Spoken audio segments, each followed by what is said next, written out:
Welcome to YouTube channel उड़ान the fly. उड़ान the fly channel पर आप लोगों का स्वागत है। मैं विनोद सर। आप लोगों का इंतज़ार खत्म हुआ। जैसा कि पिछले कुछ दिनों से चर्चा हो रहा था कि माध्यमिक शिक्षा सेवा चयन आयोग द्वारा टीजीटी और पीजीटी के लिए विभिन्न प्रकार की वैकेंसीज आने वाली थी, जो कि आज आ गई है। और इसमें विज्ञापन डेट, उसकी योग्यता और विभिन्न प्रकार के सब्जेक्ट में कितनी सीटों की संख्या है, ये भी दर्शाया गया है। आज मैं इसी बात पर चर्चा करने वाला हूँ, क्योंकि उड़ान द फ्लाई पर टीजीटी और पीजीटी की क्लासेस स्टार्ट होने वाली है। और यहाँ पर जो भी सब्जेक्ट्स हैं, चाहे हमारा सब्जेक्ट इकोनॉमिक्स हो या ज्योग्राफी, हिस्ट्री या पॉलिटी हो, सोशल साइंस के लिए हो, इंग्लिश हो, या जो भी सब्जेक्ट है वो यहाँ पर स्टार्ट होने वाले हैं। तो आपके लिए बहुत अच्छा मौका है और स्वर्णिम अवसर भी है। यह प्लेटफॉर्म ऐसा है जो इस बात की गारंटी देता है कि टीजीटी पीजीटी जैसी परीक्षाओं में किस तरीके से कंपटीशंस को बीट किया जाए और फाइनल सिलेक्शन लिया जाए। यहाँ पर ये प्लेटफॉर्म आपको 100% गारंटी देता है। सबसे बड़ी बात यह है कि परीक्षा की क्या स्ट्रेटजी होनी चाहिए, ये भी आपको एक समय के अनुसार, क्लास के अनुसार आपको बताया जाएगा। और दूसरी बात यह है कि जो भी परीक्षाएं, यानी चाहे टीजीटी और पीजीटी की होने वाली है, इसके लिए अलग अलग टीचर्स अवेलेबल हैं। और देखा जाए तो अपने अपने सब्जेक्ट के ये पीएचडी भी हैं, नेट है, जेआरएफ भी हैं, और कुछ तो ऐसे भी टीचर्स हैं जो सेलेक्टेड भी हैं, और वो अपना यहाँ पर जो भी उनका अनुभव है वो आपको वितरित करेंगे। और साथ ही साथ आपका सिलेक्शन पॉइंट क्या होना चाहिए वो भी आपको ध्यान में रखते हुए क्लासेस को स्टार्ट करेंगे। तो आइए हम थोड़ा सा जो आयोग का विज्ञापन आया हुआ है उस पर हम थोड़ा सा ध्यान देते हैं। सबसे पहले तो आज की डेट यानी कि 29/10/2020 को आप पंजीकरण यानी प्रारंभ की तिथि आ चुकी है। और ऑनलाइन शुल्क जमा करने की जो प्रारंभ तिथि है वो तो आपका अभी मैंने बताया 29/10/2020 है। और ऑनलाइन आवेदन भाग 1 यानी पंजीकरण की जो अंतिम तिथि है वो 27/11/2020 है। तो गाइस, आज से आप पंजीकरण कर सकते हैं और जिसकी लास्ट डेट आपका 27/11/2020 है। और जिसके लिए ऑनलाइन शुल्क जो जमा करने की अंतिम तिथि वो आपका 27/11/2020 ही है। तो इसका अर्थ ये है कि ऑनलाइन आवेदन भाग 2 को सबमिट करने के लिए आपको 30/11/2020 तक का आपको समय दिया गया है। आप चाहें तो आज से ही आप पंजीकरण कर सकते हैं, मौका अच्छा है आपके लिए। दूसरी बात यह है कि इसमें जो भी पद आए हैं, जैसा कि सहायता प्राप्त शासकीय विद्यालय जो आपके हैं, शासकीय विद्यालय हैं, उसमें प्रवक्ता पद के लिए यानी पीजीटी के लिए 2595 पद विभिन्न सब्जेक्ट के लिए डिफाइन किए गए हैं। वो भी विषयवार हैं, अनारक्षित और आरक्षित श्रेणी दोनों, जिसमें बालक और बालिका के लिए अलग अलग दिया गया है। विवरण सारणी संख्या 1 में अगर आप देखेंगे तो उसमें विभिन्न सीटों के संदर्भ में जो भी निर्देश दिया गया है वो निर्देश आपको थोड़ा सा ध्यान में रखना है। अब निर्देश क्या है, एक तो आप आयोग की वेबसाइट पर भी जाकर चेक कर सकते हैं। और बेसिक तौर पर इसमें कुछ चीज़ों पर जो आपको निर्देश दिया गया कि सीटों की संख्या घट सकती है, बढ़ सकती है। प्रवक्ता संवर्ग के प्रत्येक विषय के सापेक्ष एक ही आवेदन की बात की जा रही है। कभी कभी ऐसा भी होता है, कुछ लोग 2-2 फॉर्म भर देते हैं। तो इसके अलावा भाषा संबंधी की बात की गई है। तो भाषा संबंधी के संदर्भ में अगर आप देखेंगे तो उसमें आपका हिंदी का प्रश्न पत्र हिंदी में, और संस्कृत का प्रश्न पत्र संस्कृत में, तथा अंग्रेजी का जो प्रश्न पत्र है वो अंग्रेजी, और उर्दू का प्रश्न पत्र आपका उर्दू में ही होगा। यानी जो आपके बेसिक लैंग्वेज हिंदी है, संस्कृत है, आपका अंग्रेजी है और उर्दू है, इसे डिफाइन किया गया है। इसमें किसी एक भाषा को आप चुन सकते हैं। साथ ही साथ इसमें अपनी पात्रता को सुनिश्चित करने के लिए जो भी पद यहाँ पर निर्धारित किया गया है उसके लिए लिखित परीक्षा और प्रवेश पत्र ऑनलाइन द्वारा आपको सूचना दी जाएगी, ये भी आपको ध्यान में रखना है। और चयन का जो भी चरण है वो आवेदन पत्र में आपको दिया गया है। सूचना में इस बात का आपको ध्यान में रखना है कि सूचनाएं आपकी सही होनी चाहिए, गलत नहीं होनी चाहिए, अदरवाइज आपका ही उत्तरदायित्व होगा और आपका जो फॉर्म है वो निरस्त भी हो सकता है। इसके अलावा आर्थिक रूप से पिछड़े वर्ग के लिए 10% क्षैतिज आरक्षण की बात सरकार ने की है, यानी आयोग द्वारा इसकी बात की गई है, इसको आपको थोड़ा सा ध्यान में रखना है। बाकी सिविल अपील संख्या कुछ 8300/2016 संजय सिंह अन्य बनाम उत्तर प्रदेश शासन के संबंध में, इसमें अगर आप देखेंगे सिविल अपील में कुछ न्यायालय में कुछ दिनांक 26/8/2000 का उत्तर प्रदेश सहायता प्रशासकीय माध्यमिक विद्यालय में कुछ बातें इसमें बनाई गई थी। जो सूचना आपको दिया गया है उसका भी सत्यापन जिला विद्यालय निरीक्षक के माध्यम से किया जाएगा। तत्पश्चात उसकी सेवा अनुभव के आधार पर बोर्ड द्वारा निर्धारित जो भी वेटेज हैं, ये आपके लिए महत्वपूर्ण चीज़ है, वेटेज की बात की जा रही है और सूचना के पैरा 10 में भर्ती प्रक्रिया का जो उपखंड है उसके अनुसार दिया जाएगा। यानी सरकार के न्यायालय के अनुरूप जो भी सरकार की आयोग की पॉलिसी है उसके हिसाब से आपको सीटों की बात की गई है। बाकी सिस्टम में अगर आप देखेंगे तदर्थ शिक्षक के रूप में सेवावत की गणना राजकीय कोषागार ट्रेजरी द्वारा जो वेतन भुगतान की बात की गई है वो 1/7/2020 के मध्य ही की जाएगी। तो सरकार भी इसके बारे में पॉलिसी इन्होंने जारी किया है, इसकी भी यहाँ पर चर्चा कर दी गई है। इसके अलावा अब बढ़ती प्रत्येक प्रकार से आवेदन जो शुल्क जमा करने के बाद उसको सबमिट कर सकते हैं 30/11 तक, इसकी बात की गई है। निर्धारित तिथि के अनुसार अगर आप इसको भी देख सकते हैं कि आपने शुल्क जमा है किया है कि नहीं किया है, तो ये 30/11/2020 तक आपको सबमिट करना अनिवार्य है, ये आपको थोड़ा सा ध्यान में रखना है। अंतिम आवेदन करने में किसी प्रकार का, जैसा कि सरकार ने कहा कि संशोधन नहीं होगा, तो जाहिर सी बात है कि फॉर्म भरते समय आप लोग पूरी तरीके से सावधानी रखेंगे और जो भी सूचना देंगे वो सत्य और सही रूप से ही भरेंगे। दूसरी बात है कि कुछ इंस्ट्रक्शन दिया गया है कि लिखित परीक्षा, जैसा आप लोग जानते हैं कि परीक्षा जो लिखित होती है उसमें कुछ गैजेट्स वगैरह, मोबाइल है, ब्लूटूथ है, पेजर्स, कैलकुलेटर्स है या अन्य संचार जो भी कम्युनिकेशंस है उसको बैन किया गया है, इसकी भी यहाँ पर बात की गई है। और सामान्य तौर पर इन्होंने अगर किसी प्रकार की जो कठिनाई होती है आपको फॉर्म भरने में, तो प्रत्येक कार्य दिवस में प्रातः 10 बजे से लेकर शाम 5 बजे तक चयन बोर्ड के हेल्पलाइन नंबर जो कि लैंडलाइन नंबर है, ये आपको ध्यान में रखना है, लैंडलाइन नंबर है और प्लस इनका मोबाइल नंबर है। लैंडलाइन नंबर है 0532 24 66 851, ये इनका लैंडलाइन नंबर है। साथ ही साथ मोबाइल नंबर है 82 99 32 57 75। इस पर आप कॉल करके जो भी अगर आपको असुविधा होती है तो आप यहाँ पर कॉल करके इसकी आप जानकारी वहाँ से ले सकते हैं। अब कुछ ऑनलाइन आवेदन करने संबंधी कुछ सूचना भी है इसमें। एक तो ऑनलाइन आवेदन के संदर्भ में अभ्यर्थी को सूचित किया जाता है कि पूर्व निम्नलिखित निर्देशों को भली बात अध्ययन कर ले, यानी जो भी इनके निर्देश हैं आप उसको पढ़ लीजिए अच्छे से, या आप गलती तो नहीं कर रहे हैं क्योंकि ये महत्वपूर्ण चीज़ आपके लिए है। और विज्ञापन से संबंधित जो भी लिखित परीक्षा का जो भी पाठ्यक्रम है, यानी कि जो आपका सब्जेक्ट उसका पाठ्यक्रम क्या है, ऑनलाइन आवेदन करने हेतु उसका निर्देश, सामान्य उद्देश्य और उपलब्ध सभी आप पदों के सापेक्ष जो न्यूनतम शैक्षिक अर्हता है ये आपको ध्यान में रखना है, क्योंकि जिस पद के लिए आप आवेदन करना चाहते हैं इनके अनुसार आपकी न्यूनतम योग्यता होनी चाहिए। इस बात का भी इन्होंने कुछ निर्देश दिया है और इसकी भी सूचना वेबसाइट पर पूरी तरीके से उपलब्ध है।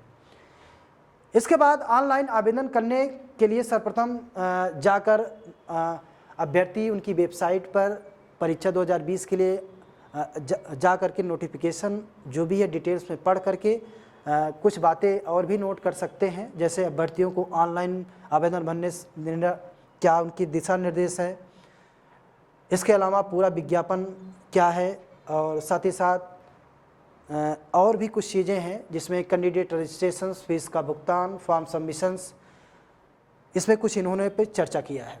प्रथम चरण में आपको करना क्या है, पे स्केल, न्यूनतम प्रवेश आय, पदों की संख्या, अर्हता सूची और रजिस्ट्रेशंस को आपको ध्यान में रखना है।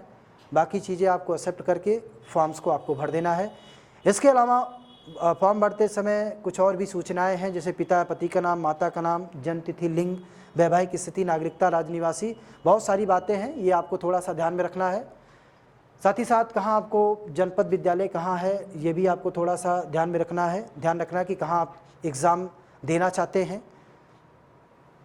साथ ही साथ कुछ और एप्लीकेशंस की बात की गई है जिसमें शुल्क भुगतान की बात की गई है। वो आप मल्टी ऑप्शनल पेमेंट सिस्टम के माध्यम से आप पेमेंट कर सकते हैं। इसके अलावा कुछ जो भी सरकार की पॉलिसी है उसमें credit card, debit card, internet banking, SBI के माध्यम से आप भुगतान कर सकते हैं। बाकी शुल्क की बात की गई है, ये आपको थोड़ा सा ध्यान रखना है, ये आपके लिए बहुत महत्वपूर्ण चीज़ है। देखिए, श्रेणी में आरक्षित यानी सामान्य वर्ग में जो आवेदन शुल्क है वो 700 रुपये है, प्रक्रिया शुल्क 50 रुपये, कुल योग यानी 750 रुपये टोटल योग रखा गया है। EWS के लिए 600 रुपये यानी 50 और 650 रुपये रखा गया है। OBC के लिए 750 रुपये, अनुसूचित जाति के लिए 450 रुपये, अनुसूचित जनजाति के लिए 250 रुपये, स्वतंत्रता संग्राम सेनानी के लिए 1 से लेकर 5 तक जो भी मूल श्रेणी के अनुसार है उसके अनुसार होगा। भूतपूर्व सैनिक, महिला, विकलांग, सबके लिए अलग अलग चीज़ें बताई गई हैं, ये आपको थोड़ा सा ध्यान रखना है। इसके अलावा लास्ट चरण में आपको थोड़ा सा ध्यान रखना है कि तीसरे चरण में जो भी अर्हता है उसका विवरण है, अस्थायी व्यवहार पता है, यानी कि कहाँ आप मंगाना चाहते हैं, यानी कि जो अस्थायी पता है उसको आपको भरना पड़ेगा। साथ ही साथ जन्मतिथि भी है, इसको भी ध्यान रखना है, और योग्यता सम्मति जो विवरण है उसका पता भी यहाँ पर आपको देना है। फ़ोटो के संदर्भ में कुछ ऐसे उन्होंने दिया है कि आपको फ़ोटो 35 सेंटीमीटर यानी 35 मिलीमीटर 1.4 इंच मल्टीप्लाई 1.75 इंच का होना चाहिए, यानी कि चेहरा भी आपको अच्छी तरीके से दिखना चाहिए। ये नहीं कि आप आधार कार्ड में जैसे आप खिंचवाते हैं तो जैसे लगता है कि डाकू दिख रहे हैं, या आपका चेहरा ही नहीं दिख रहा है, ये थोड़ा सा आपको ध्यान रखना है। यानी कि आपका जो छाया चित्र होना चाहिए बिल्कुल साफ और क्लियर होना चाहिए। और मान लीजिए अगर नहीं भी होता है तो उसमें इंस्ट्रक्शन में आप लोग पढ़ते हैं कि 2 फोटो की प्रतिलिपि और फोटोकॉपी उसका भी आपको ले जाना पड़ता है, ये भी आपको ध्यान रखना है। दूसरी बात है, चश्मा पहनने की दशा में अगर आप चश्मा पहनते हैं तो रंगीन नहीं होना चाहिए, दोनों कान साफ दिखाई देना चाहिए। कुछ ऐसे इंस्ट्रक्शंस है, ये आपको थोड़ा सा ध्यान में रखना है। बाकी प्रवक्ता पद के लिए 2595 पदों के लिए ये जो सबसे महत्वपूर्ण चीज़ आ रहा है वो है आपका 1 जुलाई 2020 को जिनकी आयु सीमा है वो 21 वर्ष से कम नहीं होनी चाहिए, ये आपको ध्यान में रखना है। साथ ही साथ जो प्रवक्ता संवर्ग है उसके लिए वेतनमान इनका पे लेवल, ग्रेड और ग्रेड पे पर भी इन्होंने दिया हुआ है, बहुत ही अच्छा है, बताने की आवश्यकता नहीं है। साथ ही साथ आरक्षण की बात की गई है, अनुसूचित जात, अनुसूचित जनजात, समाज के पिछड़े वर्ग जो भी हैं उसके लिए इसके लिए सरकार अलग से तय करती है, उसका भी है। साथ ही साथ अर्हता की तिथि प्राप्त करने की तिथि मानी जाएगी, शैक्षिक योग्यता सबके लिए है। परीक्षा केंद्र मंडल पर और जिला मुख्यालय पर जो भी है वो आपको अवेलेबल करवाए गए हैं, वो आप देखिएगा।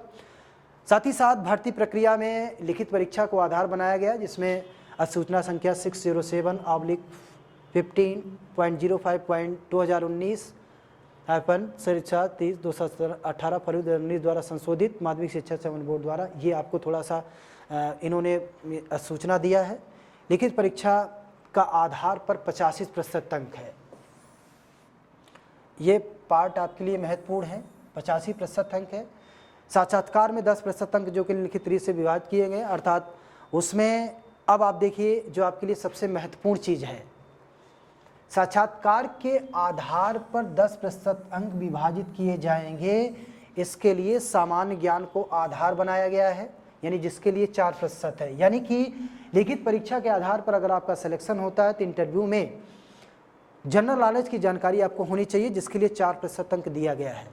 साथ ही साथ पर्सनालिटी टेस्ट यानी व्यक्तित्व परीक्षण की बात की गई है, इसके लिए 3% अंक दिया गया है। अभिव्यक्ति की योग्यता आधार पर, यानी कि जो आप आंसर देते हैं उसको आधार बनाते हुए यहाँ पर इन्होंने 3% अंक निर्धारित किया है। तो ये आपको बहुत अच्छे से ध्यान में रखना है। इसका मतलब ये है कि अगर आप लिखित परीक्षा में क्वेश्चन ज़्यादा पुटअप करते हैं, यानी कि आपके क्वेश्चन ज़्यादा सही होते हैं, तो उसका बेसिक आधार सबसे मजबूत होता है और उसके पास 10% होता है इंटरव्यू का, जिसमें कुछ 3 फैक्टर्स दिए हैं, इसके आधार पर आपका चयन होता है। तो जाहिर सी बात है कि आपका लिखित में आपका अंक अधिक होना चाहिए, और साथ ही साथ इसमें आपकी जो योग्यता है उसके आधार पर आपका फाइनल सिलेक्शन होगा। तो इस चीज़ को आपको ध्यान में रखना है। इंटरव्यू में 10% अंक रीत से विभाजित किए गए हैं, जिसमें आपको मैंने बताया जनरल नॉलेज के लिए 4%, पर्सनालिटी टेस्ट के लिए 3% और अभ्यक्ति के लिए जो आप बोलते हैं उसके लिए 3% अंक निर्धारित किया गया है, तो ये भी आपको ध्यान में रखना है। इसके अलावा और भी अगर आप देखेंगे विशेष योग्यता के आधार पर 5% अंक की बात की गई है, जिसमें डॉक्टरेट उपाधि के लिए 2%, परास्नातक एमएड के लिए 2%, शिक्षा स्नातक बीएड की उपाधि के लिए 1%। यानी कि अब जो लोग डॉक्टरेट हैं या पीएचडी हैं या एमएड हैं या बीएड हैं, उनके लिए सरकार ने अलग अलग यानी आयोग ने अलग अलग प्रतिशत अंक तय किया है। यानी कि आपके सिलेक्शन में इसकी भी बहुत बड़ी भूमिका है, क्योंकि यहाँ पर अगर देखा जाए तो एक एक नंबर से और कुछ पॉइंट से लोगों का सिलेक्शन रुक जाता है। अगर आपके पास एमएड बीएड या पीएचडी या नेट और जो भी आपके पास उपाधि है, तो इसके आधार पर आपको सिलेक्शन में सहायता मिलेगी, तो इसको भी आप लोग थोड़ा सा ध्यान में रखिएगा। बाकी आते हैं खिलाड़ियों के लिए भी 1% अंक, यानी कि राष्ट्रीय स्तर पर अगर आप खेलते हैं उसकी अगर आपके पास कोई उपाधि है तो उससे भी आपको फ़ायदा होने वाला है। अब आते हैं जो कि और भी प्रवक्ता सम्मान में जो प्रक्रिया होगी वो लिखित परीक्षा होगी, जिसमें ये आपको ध्यान में रखना है। लिखित परीक्षा में सबसे महत्वपूर्ण चीज़ है इसका जो लिखित परीक्षा का अधिभार है वो 425 अंक है। यानी कि अभी आपको ध्यान में रखना है कि जो लिखित परीक्षा होगी उसका बेसिक आधार आपके लिए बहुत महत्वपूर्ण है, यानी कि आपको लिखित परीक्षा में ही आपको मेहनत करना है। अब सिस्टम में अगर देखें तो उसके लिए 425 अंक और इंटरव्यू यानी साक्षात्कार के लिए इन्होंने 50 अंक तय किया है, और साथ ही साथ जो विशेष योग्यता है उसके लिए 25 अंक। तो अब अगर आप देख सकते हैं कि अगर आप पीएचडी है या नेट या जेआरएफ है या बीएड है या एमएड है तो उसके लिए आपको 25 अंक सरकार या आयोग दे रहा है, तो कहीं न कहीं सिलेक्शन में आपको बहुत बड़ी भूमिका निभाएगी। लेकिन उससे पहले आपको लिखित परीक्षा को बेस बनाकर तैयारी करना है। तो इंट्रोडक्शन के तौर पर टोटल योग आपका कितना हो गया 500 अंक, और इसी 500 अंक को आधार बनाते हुए अब आपको आने वाली यानी जो परीक्षा होने वाली है इनकी उसकी आपको तैयारी करनी पड़ेगी। लिखित परीक्षा वर्ग में देखेंगे तो 425 अंक में कुल जो टोटल प्रश्न होंगे ये आपको ध्यान में रखना है। यानी कि सर इनकी जो परीक्षा होगी पीजीटी के लिए 425 अंकों में, उसमें आपको ध्यान में रखना है उसके लिए टोटल 125 प्रश्न होंगे, और प्रत्येक प्रश्न के लिए 3.4 अंक होगा। यानी कि जितना क्वेश्चन आपका सही होगा 3.4 के हिसाब से आप उतना ही 425 अंकों की तरफ होंगे, यानी आपका सिलेक्शन पॉइंट पूरी तरीके से बढ़ता जाएगा। उसके लिए सभी प्रश्न आपको अनिवार्य होगा। लिखित परीक्षा में 390 अंक होगी और प्रत्येक प्रश्न के लिए आपका 3.1 अंक का होगा। यानी कि यहाँ पर लिखित परीक्षा जो प्रवक्ता संघ का चयन है उस पर जो विषय आधारित सामान्य योग्यता है, एक लिखित परीक्षा होगी जिसमें 425 अंकों का एक प्रश्न होगा। प्रश्न पत्र में कुल 125 अंक होंगे और प्रत्येक प्रश्न में 3.4 अंक का होगा और सभी प्रश्न अनिवार्य होंगे।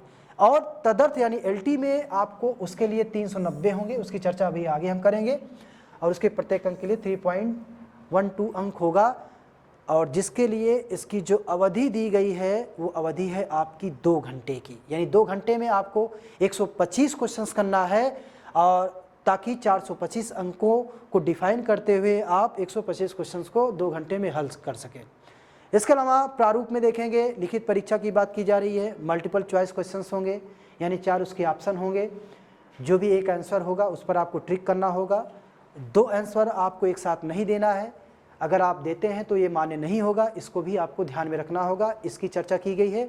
इसके लिए आप थोड़ा सा और भी ध्यान रखेंगे, ब्लैक पॉइंट का प्रयोग करेंगे और उसमें जो सर्कल बना है उसको आप गोले को काली स्याही से ही आप उसको फिल करेंगे। इसके अलावा आते हैं तदर्थ प्रवक्ता समन्वय में, यानी एलटी ग्रेड की परीक्षा में सिविल अपील संख्या जो भी है दिया गया, सरकार ने कुछ उसके लिए जारी किया गया है, और इसके लिए सरकार कार्य करने की अवधि के आधार पर जो भी कार्य कर रहे हैं 1 वर्ष की सेवा पर 1.75 और अधिकतम 35 अंक दिए जा सकते हैं। तो ये भी आपको ध्यान में रखना है कि आपके लिए बहुत अच्छी बात है। इसके लिए भी सरकार ने और आयोग ने तय किया है कि कुछ वेटेज की बात की गई है। 1 वर्ष की सेवा पर 1.75 अंक और अधिकतम 35 अंक को आधार बनाया गया है। ये आपको ध्यान रखना के लिए, ये भी आपके लिए बहुत ही महत्वपूर्ण तथ्य है। और तदर्थ प्रवक्ता द्वारा लिखित परीक्षा में जो भी प्राप्तांक अंक सेवा आधारित होगा वो अंक जोड़कर ही दिया जाएगा। तो कहीं न कहीं 390 प्लस 35 ये भी 425 अंक का होगा, ये थोड़ा सा आपको ध्यान रखना।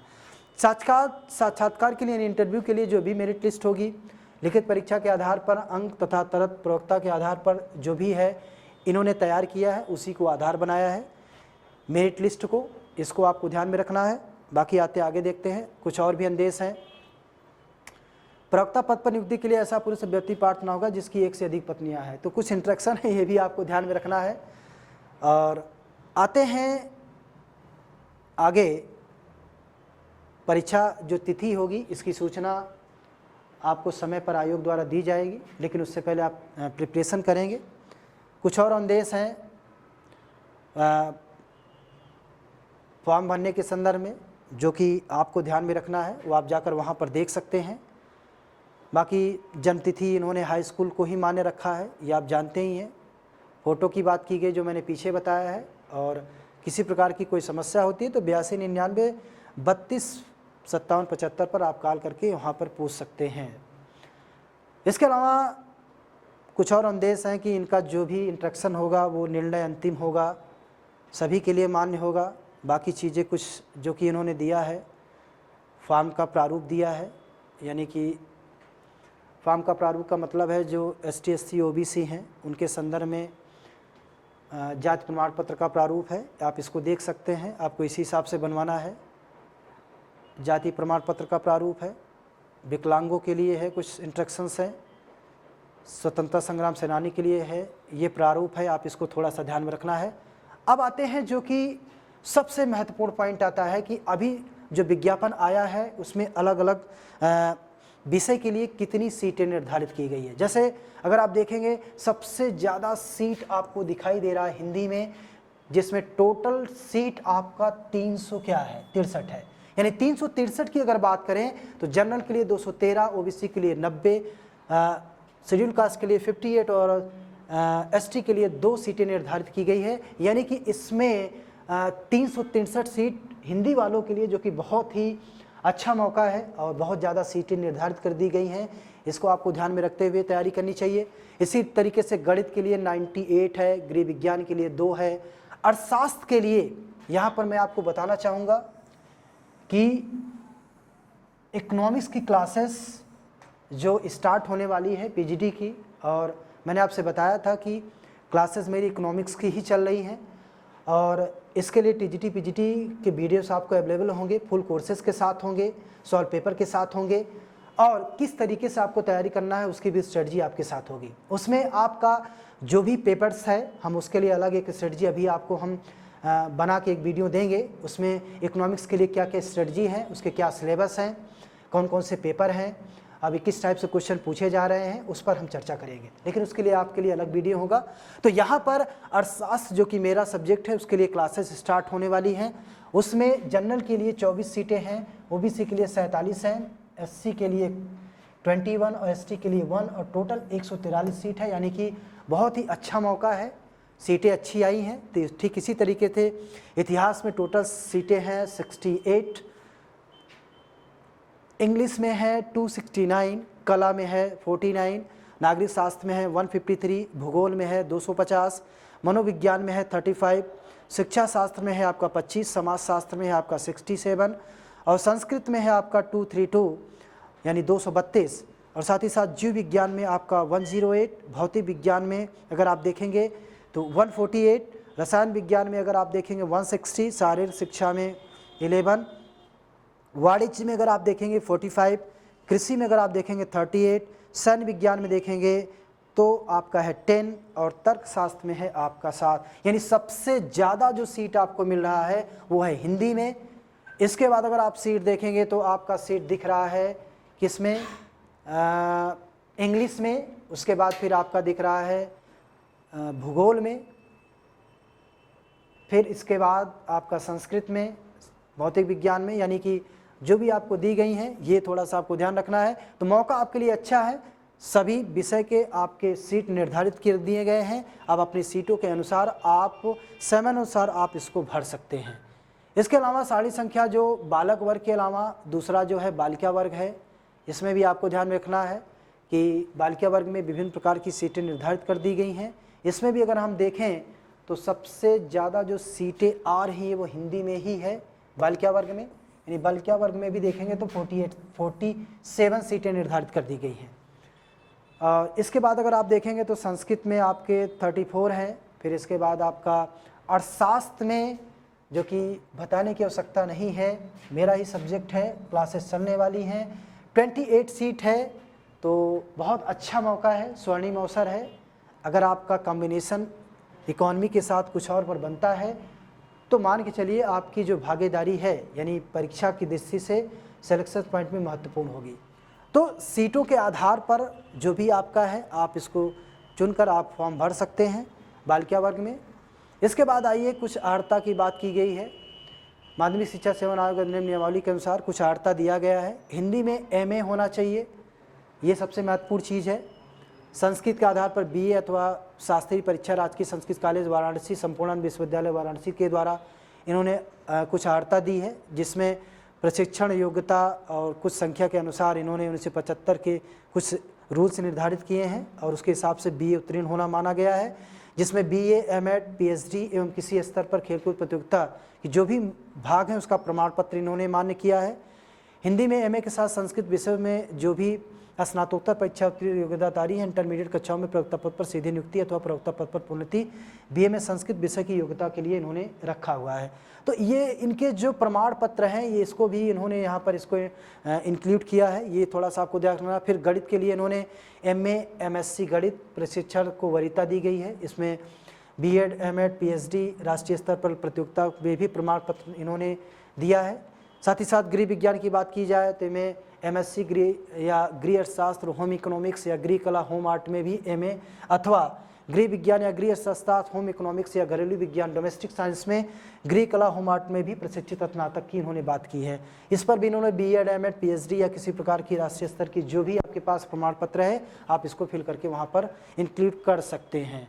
उर्दू में आपका MA उर्दू होना चाहिए, उस पर इन्होंने वरीयता दी है। उसके साथ ही साथ जो BA है, M.Ed है, PhD है, विभिन्न माध्यम से जो भी प्रमाण पत्र है आप उसको यहाँ पर कर सकते हैं।